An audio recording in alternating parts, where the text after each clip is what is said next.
Champion champion BPL দ্বাদশ আসরে Rajshahi champion. আরও একবার বিপিএল ফাইনালে হারল চট্টগ্রাম। বিনুরা ও তানজিদ তামিমের কাছে ধরাশায়ী হলেন চট্টগ্রাম। তানজিদ তামিম বিপিএল দ্বাদশ আসরে সেঞ্চুরি করে তামিম ইকবাল ও ক্রিস গেলের পাশে নাম লেখালেন।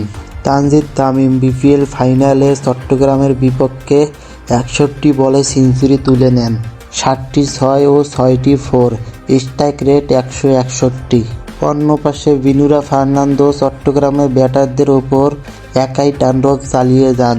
3 ওভার হাত ঘুরিয়ে একাই 4 উইকেট তুলে নেন 9 রান খরচ করে।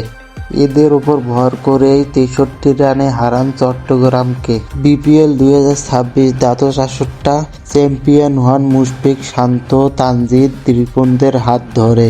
বিপিএলের স্বাদ পেল প্রথমবারের মতো রাজশাহী।